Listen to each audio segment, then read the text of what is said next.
Well, welcome to the Trainer's Bullpen, where trainers in the law enforcement space come to hear the experts talk about their work, experience, and research into human performance, particularly as it relates to the critical aspects of motor learning and adaptive decision making. The purpose of the Trainer's Bullpen is to bridge the gap between law enforcement training and the findings of academic research and current pedagogical best practice. Our desire at the Bullpen is to help advance law enforcement training to make research applied and improve officer and public safety. The Trainer's Bullpen is a production of Raptor Protection, and I'm Chris Butler, your host. Today, it's my pleasure to welcome to the show Dr. Steve Smith. Steve is a sports coaching researcher and educator with a passion for exploring how practice environments shape competitive performance. Steve's journey began while training to compete in international level badminton, where he developed a fascination with how training translates into competition success. This curiosity evolved into a focused research interest on the psychological climates created within teams and how these influence skill acquisition, motivation, and performance. Steve is especially passionate about sharing the principles of ecological dynamics with coaches and practitioners. His work spans multiple sports, and he is committed to bridging the gap between theory and applied coaching, helping athletes and coaches better understand the environments that support learning, resilience, and excellence in competition. Steve is currently senior lecturer and sport coaching and psychology program leader for sport coaching and physical education, and head of elite sport program department of sport, exercise, and health at the University of Winchester. Dr. Smith, welcome to the Trainer's Bullpen. Yeah, great to be here, Chris. Thank you very much for the invitation. Yeah, absolutely. So as you and I were briefly discussing it in the preamble before we started recording, so I was very grateful to get connected to you on LinkedIn maybe about a year or so ago, and I've been stalking you from afar and just really enjoyed your provocative posts on coaching and ecological dynamics and how that's being applied, and your comments there.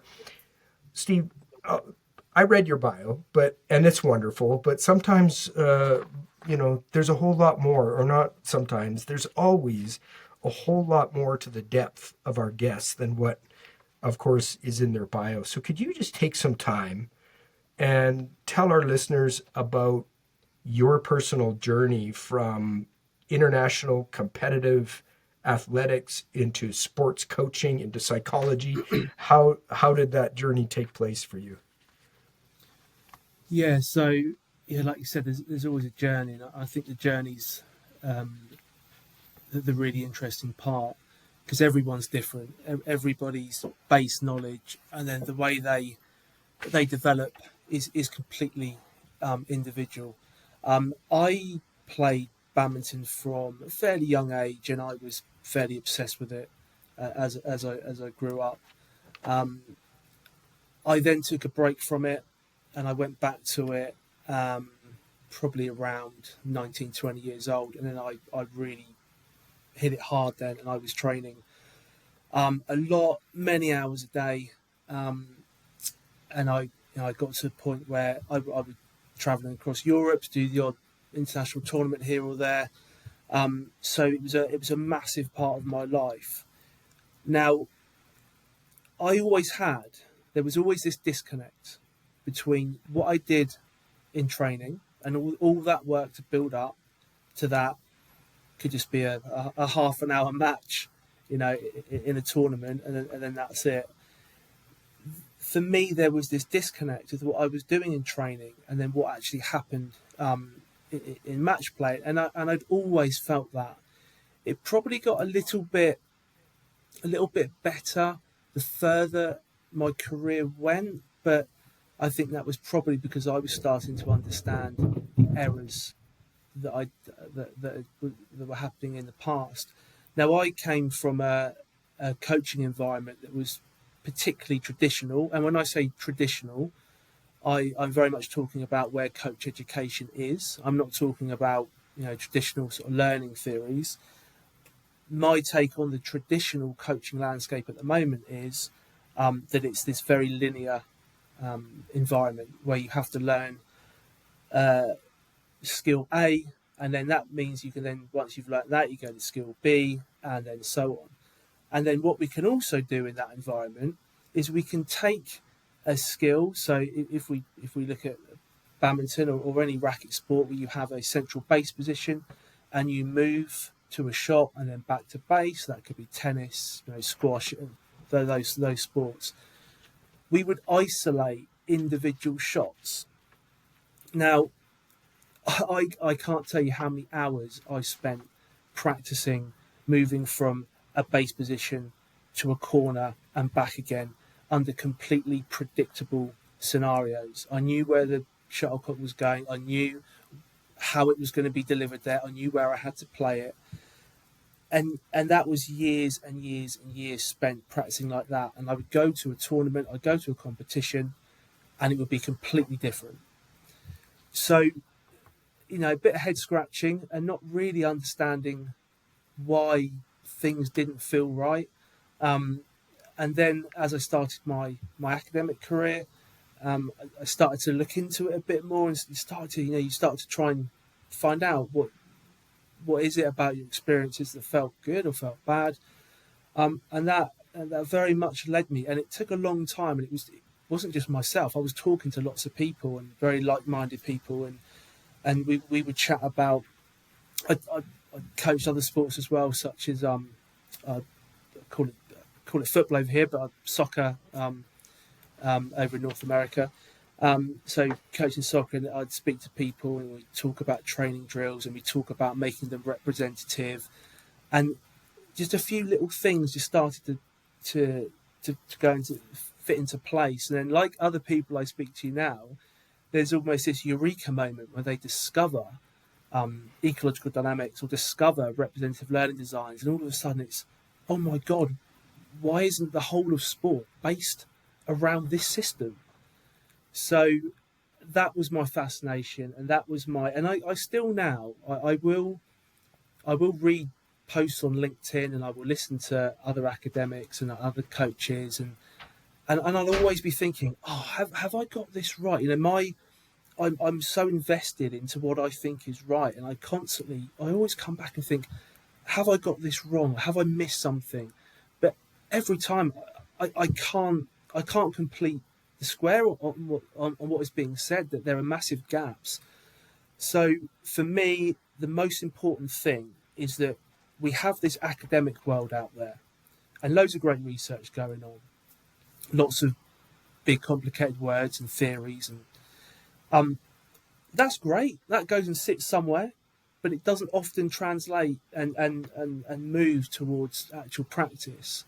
And sometimes it can take a very long time. So I think for me, it's about moving away from, let's just research for research's sake, although we need that, but it's making sure that coaches understand that there may be a better way of doing something, and just to open their eyes and to go, if you think about this drill that you're doing, can you think of potentially any problems with doing it the way you're doing it when you completely strip out most of the perceptual information? And then people start to, oh yeah, actually, and then yeah. So that's pretty much my journey. I've come from playing to coaching, and then into academia, and I felt that for me has been a really good journey, because I've been able to sort of understand, if you like, the shop floor quite well, understand what it's like from a player, from a coach, and actually hopefully taking those problems and then researching them. I try and understand them, and whether what I've got to say is worthwhile, whether people will listen. Yeah.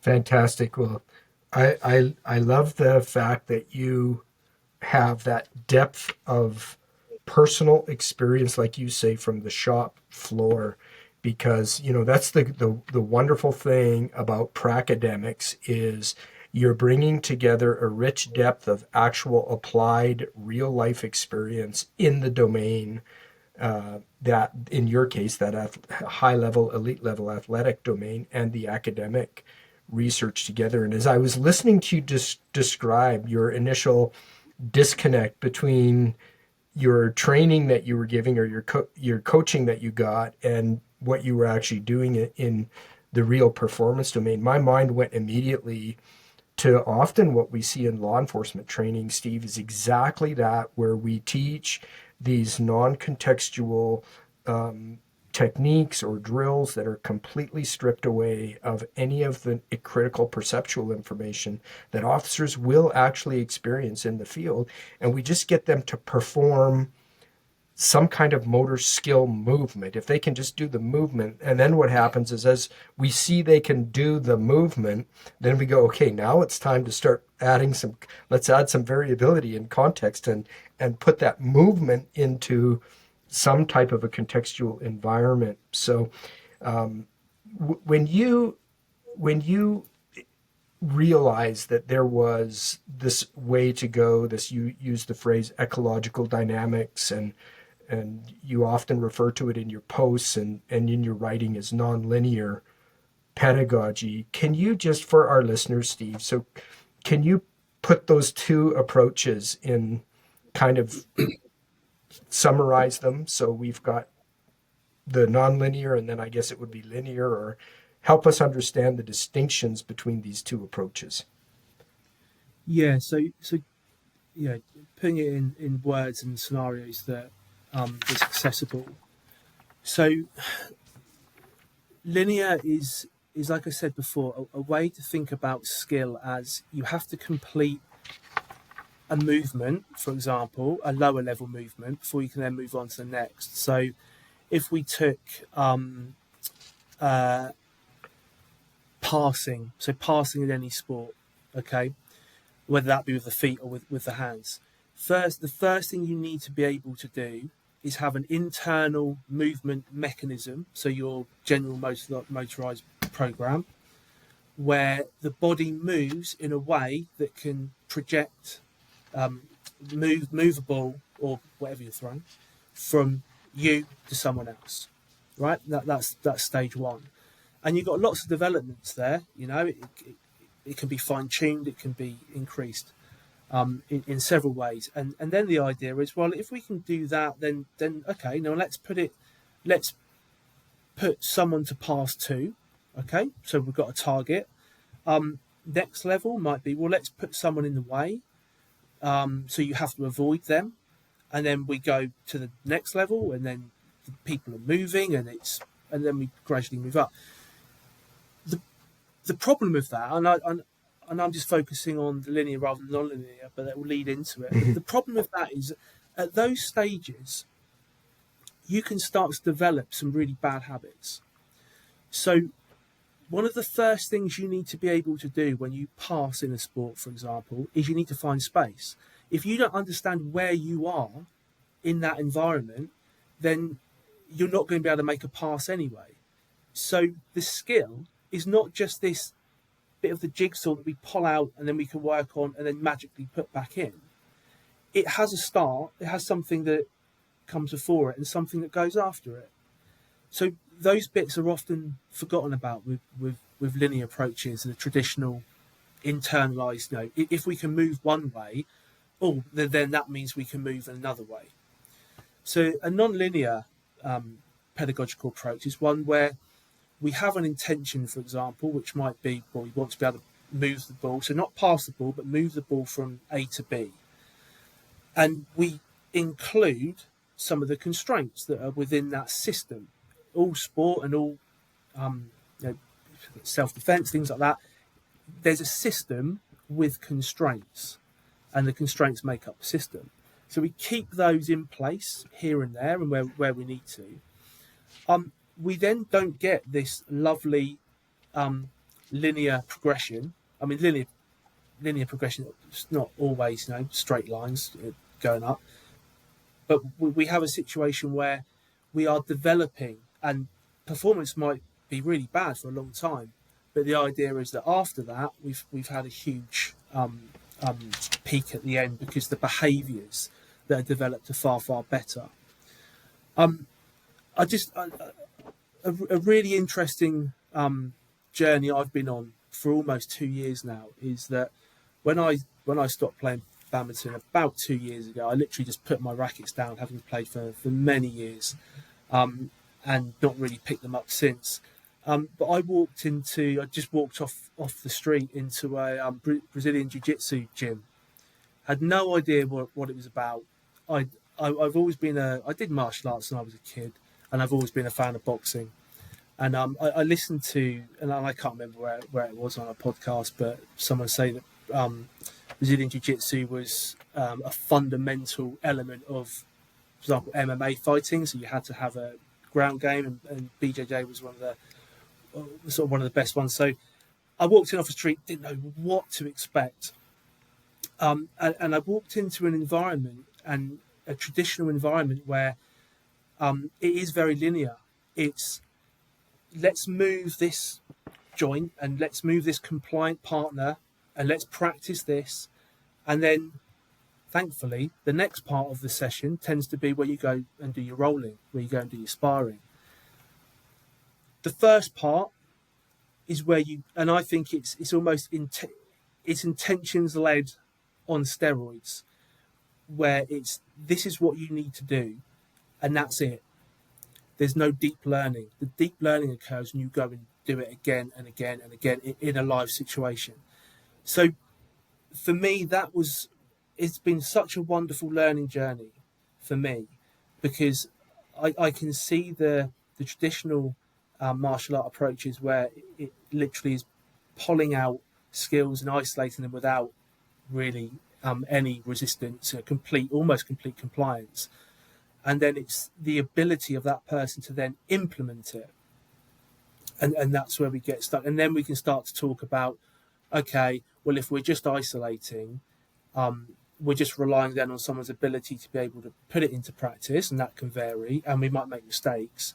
So when we're isolating our practice, well, what if we didn't? What if we gave a little bit more information? So we're actually practicing almost what we're doing in the rolling situation. And those sorts of areas. So for me, I know I've jumped around houses a little bit there, but the linear side of things is very much building and building and building. But we are not computer programs, right? We aren't. Human beings are not. We don't work like that. We work within environments. When kids go and play, who taught you how to walk, Chris, and how to run, and we learn these things ourselves because we go and play, and that's probably how you learn to throw and grapple and do all these things, right?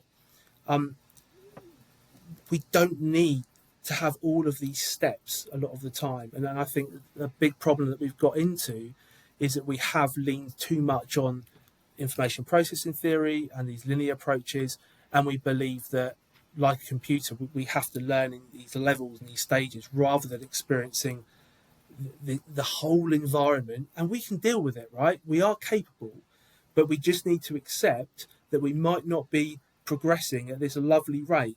But why is that? Well, it's very measurable, isn't it? If I'm a coach and I've got a bunch of parents there and I'm coaching their kids, I can say, oh, look where we are now. I've progressed to here and I've progressed to here, and I'm using these measurement systems.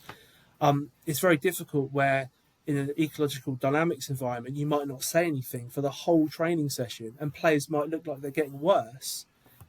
So we have problems. And again, this is a much wider discussion point on that. Yeah, no.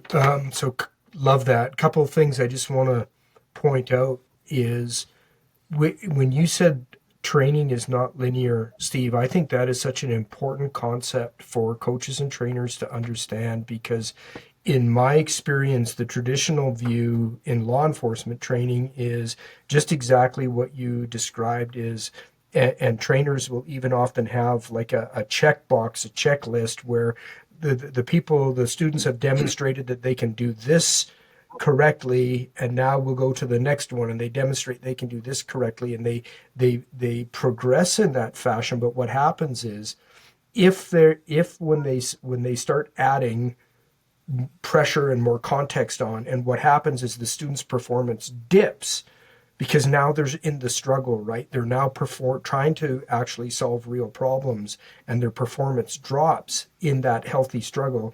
Is often trainers, that'll be a moment of panic, as in, oh, this is terrible. Mm. And they will, Yeah. and so because they view mistakes and struggle as enemies rather than actual critical elements of learning. Yeah. So is that your Yeah. No, experience as well in coaching, that yeah. there's that Yeah. So disconnect? I think it's okay to provide um, some guidance and maybe even some instruction and some intention at the start. Like that's okay. You know, if we want to run through, and if a coach or a trainer wants to run through some isolated skills at the very start, you know, sort of showing how you should move or how you should do it, that's okay. Like I've got nothing against that. My main issue is when coaches then lean on that for the next however many years. Like all you're doing is you're reinforcing a skill which is not the same as what you're trying to apply. We've done quite a lot of badminton research at the university in the last few years, and we found that when you isolate a skill compared to when you have match play, the biomechanics is different, quite considerably different as well. The mechanical load is different as well. So you have all of these things that are. I mean, the latest one we're actually collecting data for at the moment. It looks like there's a different cognitive demands as well. So there's far more going on in the brain during match play than when there is in the isolated skill practice. So when you are constantly training in an isolated way, you're just reinforcing a skill which is completely devoid of the perceptual information that's needed to trigger it. You know, and that for me is absolutely crazy. I think if you flip it around, and if normal sport coaching and training was based on the environmental perception, okay, that was our traditional, that was our ground, our foundation. And someone came along and said, I'll tell you what we'll do is we'll remove all of these tiny little elements and we'll train them independently, and hopefully, fingers crossed, we'll just put them back in and they knit themselves together. I think most people would go, well, that sounds a little bit silly, because we're taking away the key information that we need to produce a skill. So that for me is the big problem around coaching and training at the moment. Now, you mentioned you used a phrase, you were talking about research that is showing the degree of cognitive demand. And this is one of the things, like I even just read this recently as yesterday, on somebody's post who was making a comment opposing ecological dynamics, saying that the ecological approach denies cognition. And I was like, it does? How does ecological dynamics deny cognition? But I've heard this kind of critique of ECOD a few times now. And so, like, what would your response to that be, Steve?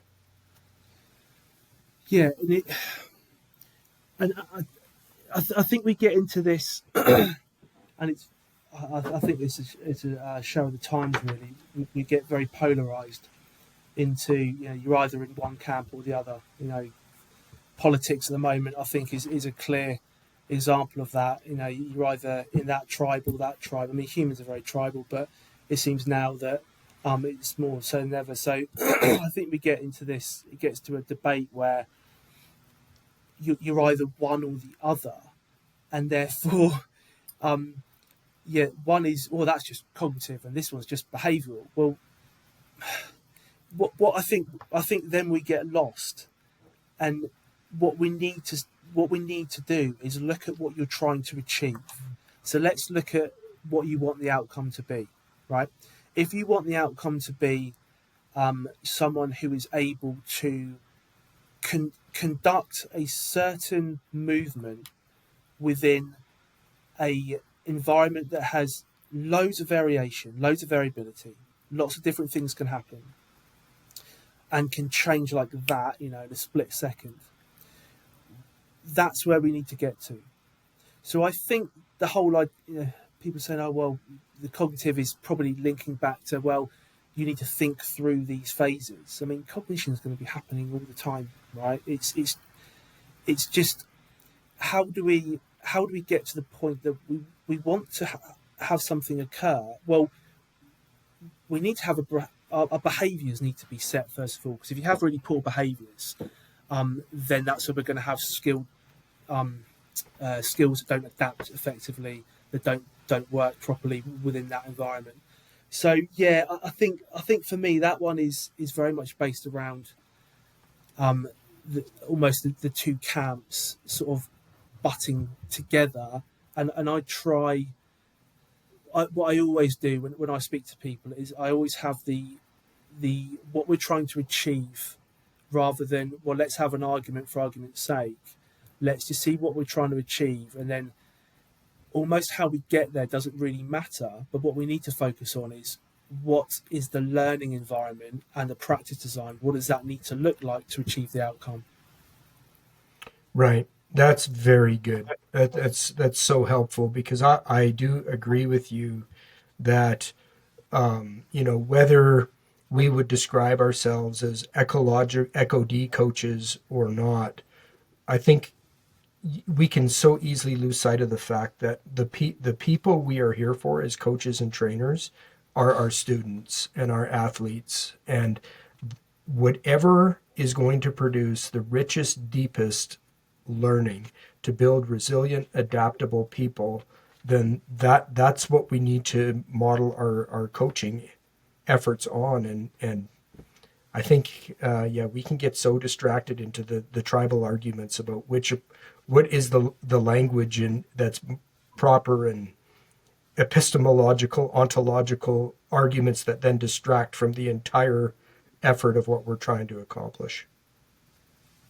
Yeah, and for me, the real I guess debate. I was going to say argument then, but the debate for me surrounds the internal versus the external. So, are we training these internal movement mechanisms that can be trained without perceptual information, or are we training those movements based on the perception information? So forget everything else. That for me is where what it comes down to, and I just cannot. And I've spent years trying to find evidence and a rationale and reasons and for why you would just work on an internal movement mechanism. It doesn't make any sense. It doesn't work. None of it works. It can't work, because if you're practicing something without the key perceptual information, it's not just going to magically happen. I mean, some people, yes, they are fantastic at adapting and then taking those movements and putting it into sort of a game situation, a live situation. But yeah, it doesn't happen. So yeah, for me, that's where the real debate is. And every time I look at it, all I can see is the absolute need for the perception information to come through. Right. Okay. Now, on that, let me ask you a question, because this is one that I get a lot, and I want to hear your response to it. So often, law enforcement trainers, when I talk to them about this nonlinear approach, they were like, "Okay, that makes sense. That makes perfect sense." But they will say this: when I have new learners who are first acquiring skills for the first time, I first need to build, and we'll often hear the fundamentals is the word that comes out. I first need to build the fundamentals, and then once they get good at the fundamentals, then I will go in the nonlinear route. So I want to ask you, Steve, is there ever a place in your mind for that very linear technique-based type of approach with, say, brand new learners?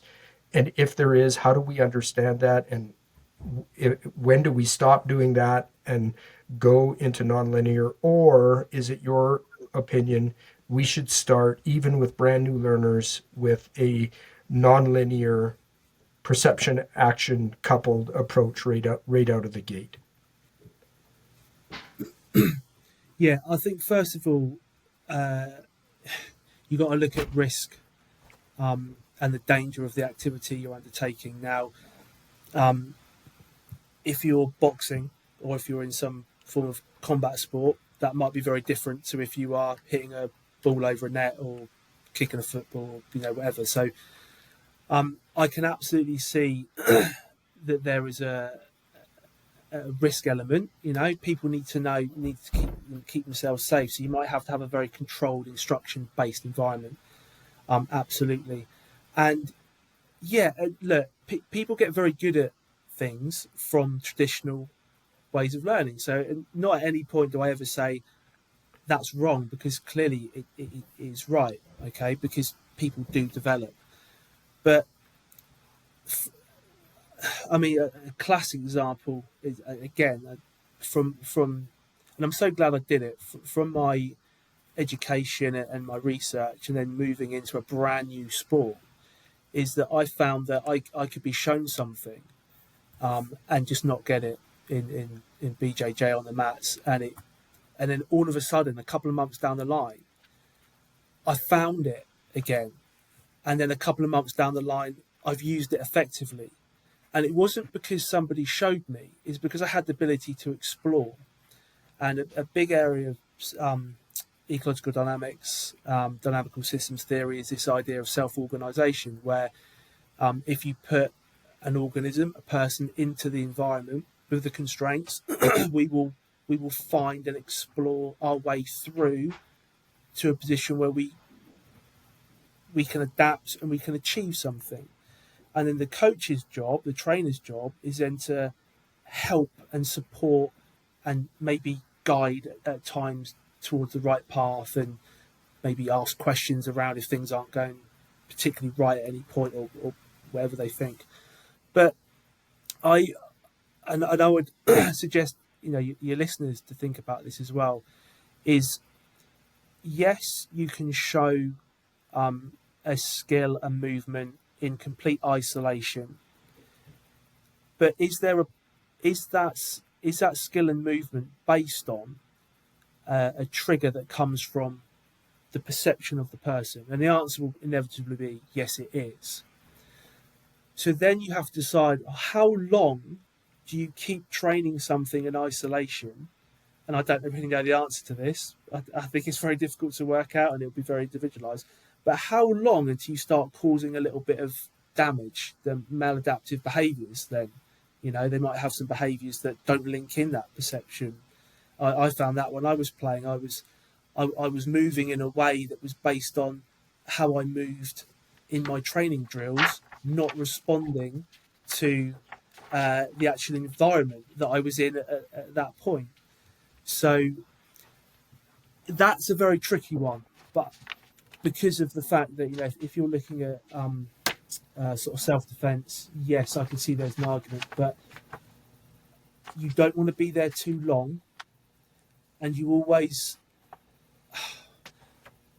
even when I work with very probably younger children, novice learners, we are capable. Human beings are very capable of complex movements. But again, what this comes back to, Chris, is always, here's my session plan, my lesson plan, my teaching plan.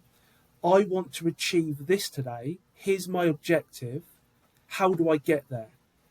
Well, what I do is I control the situation so that somebody gets to exactly where I want them to get to. Again, this is this linear path we're on. That's a problem.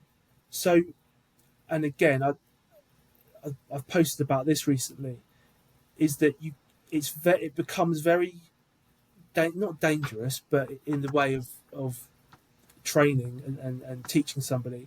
If you have a information processing sort of principles that guide what you do, and then people throw in ecological dynamics and go, "Oh, we just do a constraints-led approach, practice drill," but I'll still use IPT language.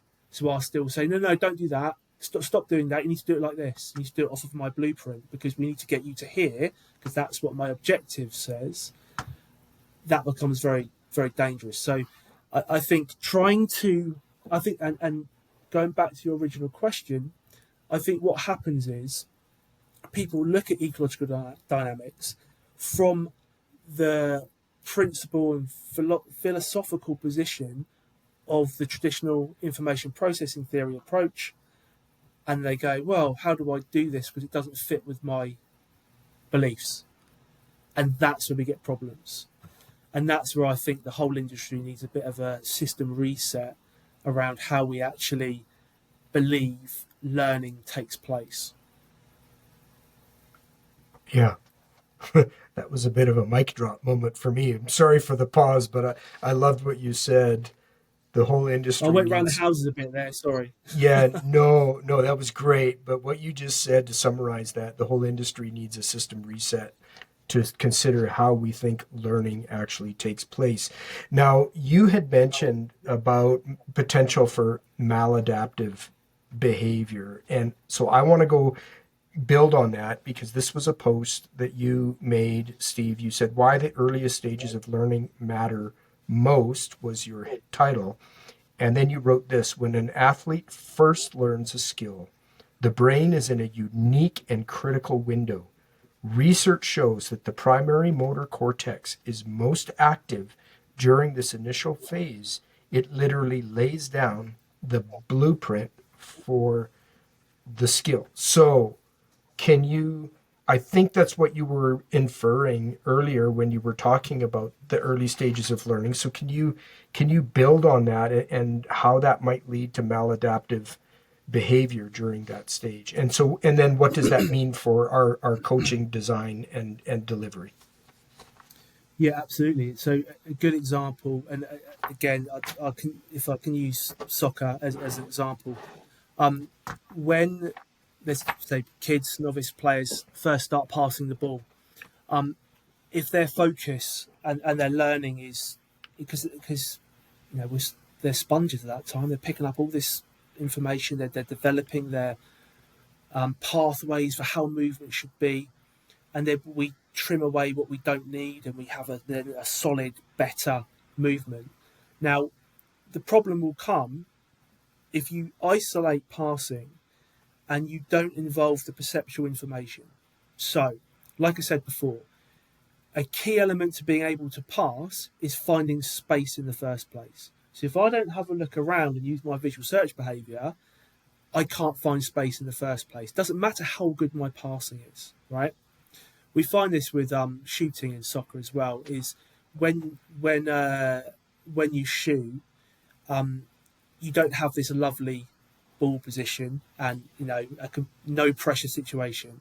What happens is the best soccer players will find space and then they get closed down.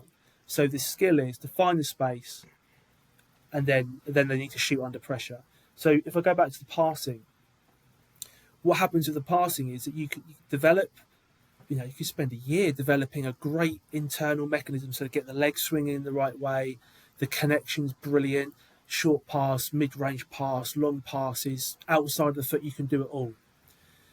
Then all of a sudden, you're then put into more game situations where you're going to be put under more and more pressure, and you haven't got those visual skills. You've then got to learn those and put those on top of or within what you've already learned. Now, that becomes more difficult because you've already learned the pattern and it works for you. And a lot of this will happen with, I'm sure you and your listeners will recognise that the biggest and strongest kids are always at the top, right? And they have their movements because they're bigger and stronger, they get away with them. And then what happens is they get 15, 16, 17, they start to drop off because actually they haven't got those skills that they need because they've just relied on their pure strength, power, their size, and they haven't had to worry about that. So that for me is a massive problem.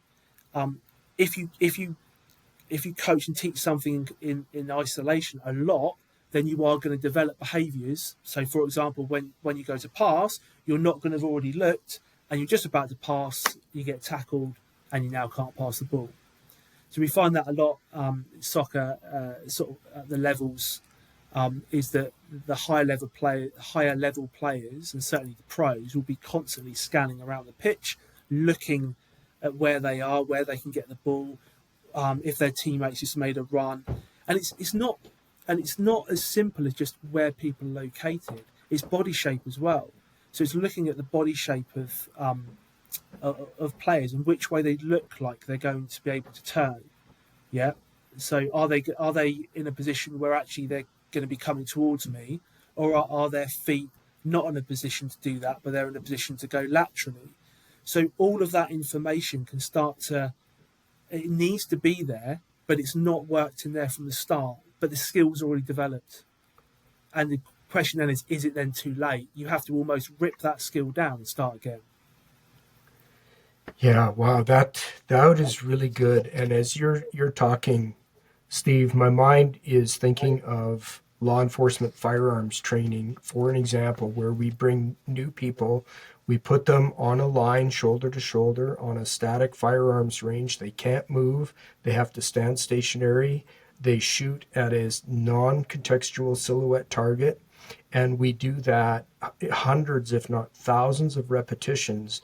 And then what happens in like if we go to the real world of, say, officer involved shootings, is none of that is required, is optimal for survival. It actually is maladaptive behavior, because what's critical is initial rapid lateral movement. So officers need to be moving quickly.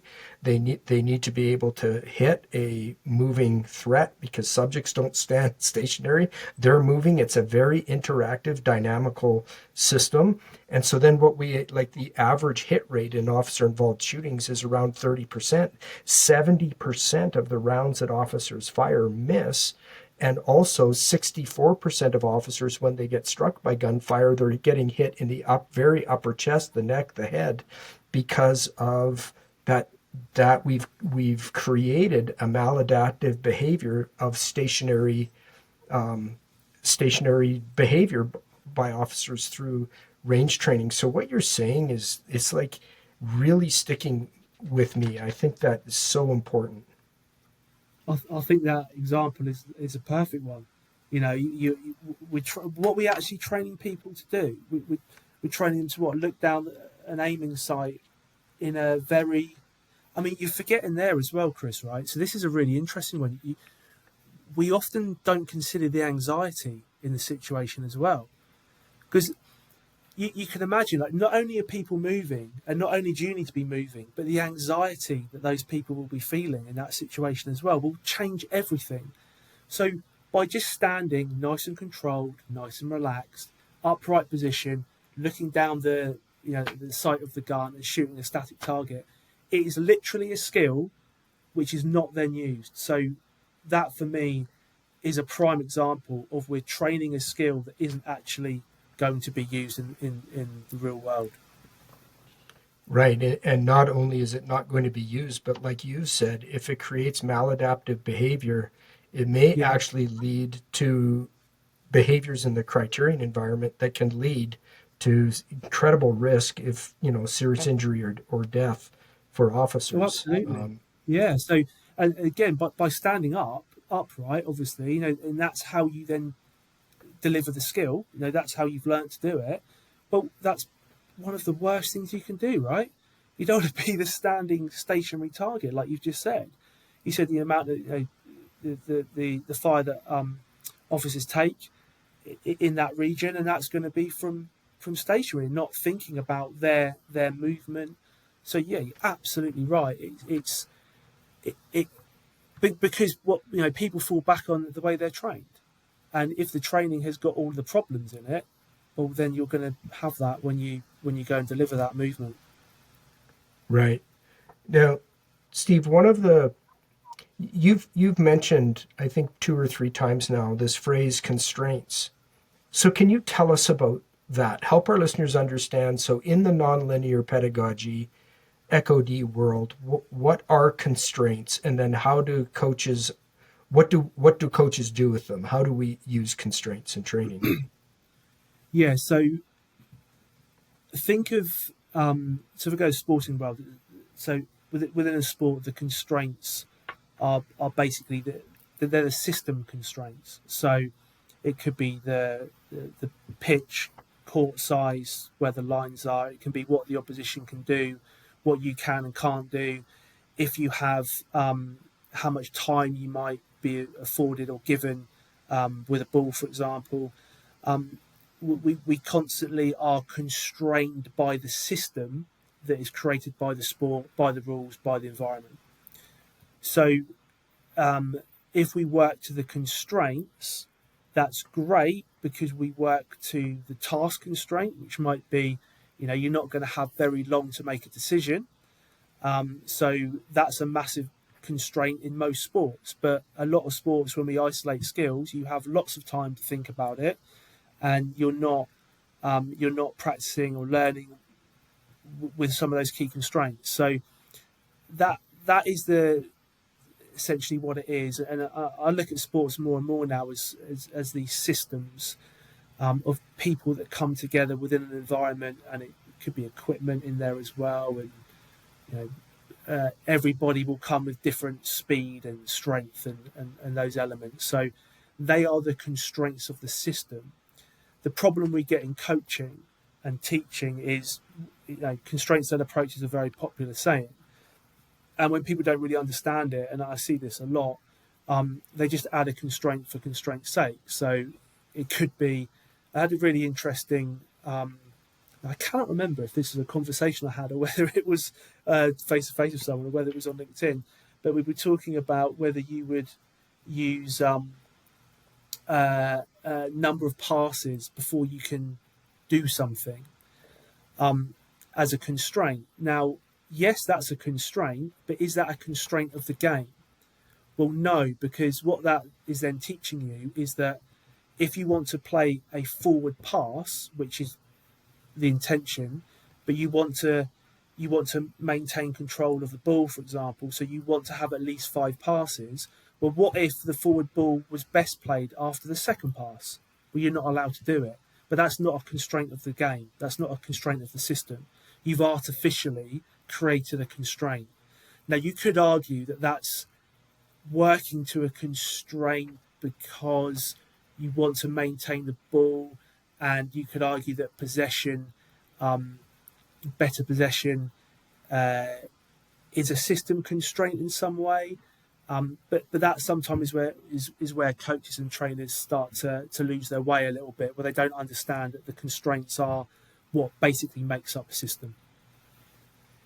And I guess the whole principle of representative design would really be helpful there, right? So if whatever the affordances and information are in the actual performance environment, those are the things that we should really focus our constraints on and try to not uncouple those too much. Am I hearing you correctly?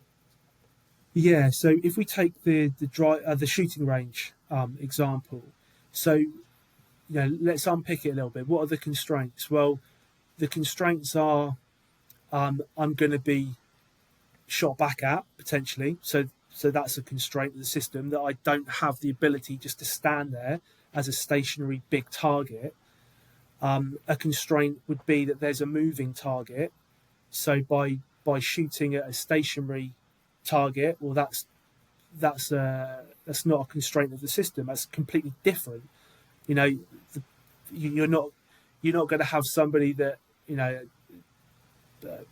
someone that's being shot at is not, like you said, is not going to stand there. They're going to weave. They're going to move. They're going to try to evade the bullet as much as they can. So the constraints as well could be innocent people in the way. So we have to consider that as well. So if you could probably take 100 examples of where live firing in the real world has occurred, you could create a constraints, if you like, a mapping out the system. What is that? What does that system look like? And that's what the constraints will be. Do you have very long to fire? Probably not. That's another constraint. The constraint is if you don't want to become the target, so you need to be probably quite proactive. So there is a timing element there. You need to make decisions very, very quickly. You don't have time like you would do at the shooting range just to stand there for a couple of seconds while you're sort of just getting yourself comfortable, and thinking, well, I'm going to breathe out and then I'm going to fire. That sort of thing. That's that's not part of the system. So yeah, it's and that I think is the real joy of when you are creating your representative learning design is to, and that's why I love coaching. It's the creativity that you can have. It's right. This is what I'm trying to achieve, and this is the area that I want my players or my athletes or my people to sort of explore today. How am I going to do that within the constraints that the environment gives us? Yeah, excellent. And yeah, this conversation could go on for a long time. I'm sad we've only got an hour and we've been going for 50 minutes already. But what you just said, so, it's one of the common, I guess, I want to say critiques, but common kind of misunderstandings that I hear trainers have about the nonlinear ecological dynamics approach is they think that, oh, okay, so then for me it's just hands off. I just create an environment, I put people in it, and it just whatever goes is okay as long as they can solve the problem. And what they don't understand is what you just said is no, actually coaching from an ecological dynamics perspective is harder than than a traditional linear. Like we are always tweaking, adjusting, changing constraints, and providing that learning environment. It's not hands off. Like we want to guide our people towards more optimal behaviors. Are they picking up on the information? And so how would you respond, like, to coaches or trainers who are really struggling with the messiness and the apparent lack of control in an ecological environment? Yeah, it comes back to those principles again. It's if you have principles where they are based on the traditional IPT approaches, where you say, right, we need to learn this and then this, and I'm going to tell them what to do. It won't work. You got to think, right, I want them to achieve something, or give them the opportunity to explore something in this session, in this time that I have with them. And then it's very much because I it doesn't happen very often, but sometimes my session design is almost flawless, where I set up the I don't want to call them drills, but the chance to explore, and then I just stand back and I observe. Now I have an opportunity to communicate, but do I need to communicate if they look like if there's learning occurring? No. If people are failing, that's okay. The key is this, and I like to look at it as a bandwidth of feedback. So if everything is going okay and they look like they're learning and they're failing, but they are still learning, right? I can use their internal feedback, their intrinsic feedback. That's so much stronger than whatever I'm going to say to them. They're using their intrinsic feedback. If things start to happen where they might unravel a little bit and they're clearly doing something that is really not going to help them, and it's outside of that bandwidth, then it might be an opportunity for the coach to sort of step in and say, actually, we need to stop here, have a little conversation about this, and start again. So, and this is a tricky thing, right? And I used to be terrible at this.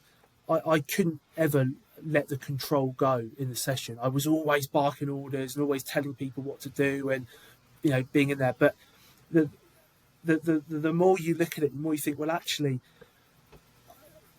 people will learn far more by doing it themselves, right? That's how you really learn. Using your own feedback mechanisms.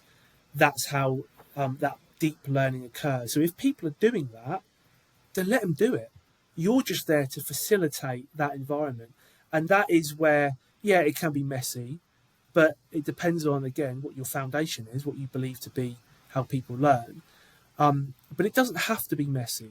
There are times where I've designed sessions, and within the first 5 minutes, I've realised I've messed something up, and actually I'm gonna have to pivot now and just see what plays out. Or it could be that I've written out some ideas, but after the first 5 minutes, the players are learning so much in the activity that we're doing that I've scrapped everything else and we've just worked on that. So it is being creative, it's being pragmatic, it's being dynamic, it's having that outcome that you want to achieve, and then allowing those people, those individuals, to have the chance to explore it themselves within parameters that you can set, right? So you can make a decision on whether you want the bandwidth to be really small or really large. I think it should be small for novices, because they might fall out of, they might be doing things that are completely wrong. But when you get people who are better and better and better, you might not need to say very much. Right. Now, I'm going to build on what you just said about, because you used a phrase in there earlier about intention and guiding intention. So you posted this. This is one of your LinkedIn posts. You said, what if the key to better practice design isn't about constraints or drills, but about intentions? Instead of telling athletes how to move or only manipulating constraints, the intention-led approach begins with what are we trying to achieve, which is what you were just talking about. The athlete's intention becomes the anchor point for decisions and actions. So I think you were just touching on that, but is there anything that you would build on that? How can a coach understand, like, how do I think about guiding my students' intentions? So we'll go back to the shooting range sort of scenario again, and you can tell me this, Chris. So strip away the practice and everything. So think about the real world scenario. What's the intention of that person with the firearm? What do they want to do? Well, so normally if we take a specific, very common type of criterion environment experience, is the officer is already under lethal threat. So they're already either being shot or they're being stabbed. And so their intention is to stop the threat in order to save their life. That's the intention. Okay. So, brilliant. So let's work with that. Let's not strip things away. Let's have that as the focus. So I think then things change a lot. What are you going to do when I say, right, someone has a knife, right? Let's say this is the first session you approach with them, and you might say to them, right, here's the play. We're going to play with this. Someone has a knife. What are you going to do? So the intention is you don't get stabbed, right? You don't get in a position where your life is threatened. So that's the intention. So now people start to go, okay, well, what could I do? So rather than telling them, try and create space, for example, or try and control the arm with the knife, those sorts of things. They work that out, right? And let them try and explore what that looks like, and how actually, if I do grab or how easy is it to grab both arms? One arm with both hands to control the knife hand. I mean, trainers might go, oh, just grab both, grab the arm with both of your hands like this. I don't know if this is what you would do, but this is in my head how you would do it. Because that's the danger, right? That's the thing. So rather than telling someone how to do it, the intention is you need to stop yourself from being stabbed. What are you now going to explore and learn? And people will make errors, but they're going to realise what works and what doesn't work, and they do that quite quickly. In sport, in the sporting sense, and if we go back to soccer again, we could look at just telling a player, "I want you to move," or the idea is you move the ball from where you are to a player that is running into space. Now, we could isolate that and we could work on a specific movement to pass the ball, but then that really stops that player from exploring other options. Now, who's to say that player can't play a different type of pass that you hadn't even thought about, but was really, really effective? And do you know where their focus is going to be? It won't be on the ball per se, well, it will be, but it will also be on the runner. So we're linking in the things that are happening in the environment. So that, for me, the intention is this is what you want to achieve. It goes back to what I sort of said at the start, is what do we want to achieve? And then we work backwards from there. That's the crux of it there. This is what we want to try and achieve. That's our intention. So let's focus on that rather than trying to manipulate things to get to there. I don't know if I've explained that very well, Yeah. but it's a subtle change to in the one of the chapters I wrote for my book recently. It was constraints-led approach, affordance-led approach, and intentions-led approach. That they're all subtle changes to approaches you can take, but there are some real fundamental differences of approach to those. But I really like the intentions, because that's how we create new things, new movements, and everyone's an individual, and no one's going to move the same as anyone else. So I think that, for me, is a really nice area to focus on. Wonderful. Dr. Smith, we've been going for an hour, and so we're going to bring it to a close, but I just have a couple closing questions for you.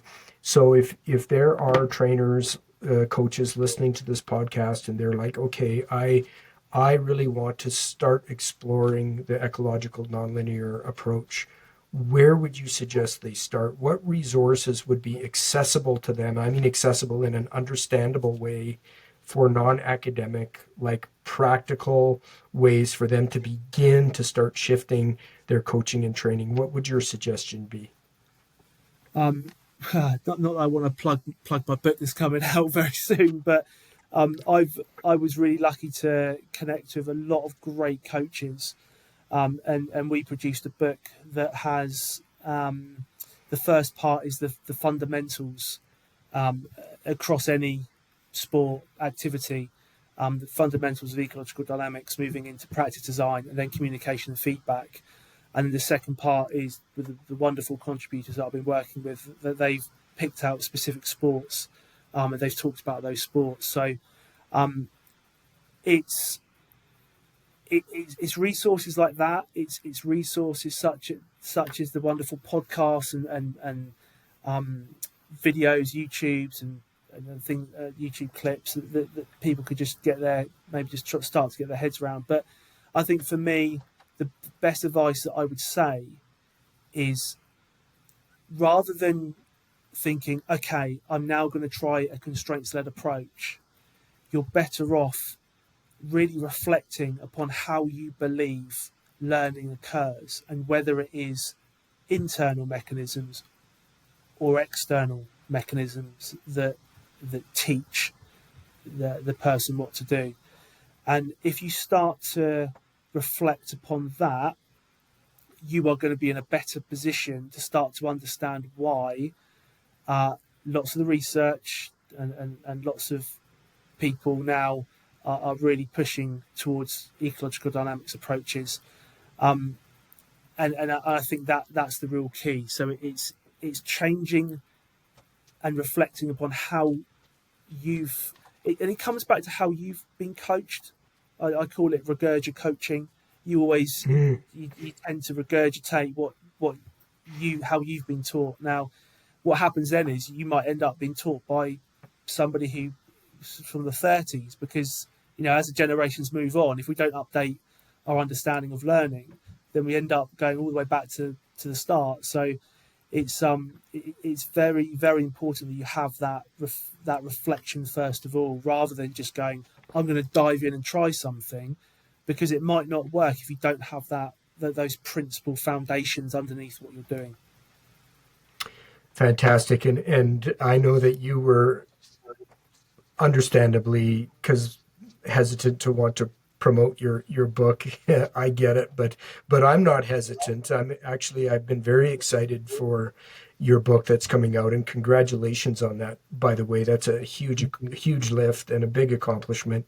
But your book is titled Ecological Dynamics in Sport Coaching, an Essential Guide, being published by Routledge, Taylor and Francis. And as I understand it, Steve, that is coming out in the new year, is pre-orders in January, I believe. Is that correct?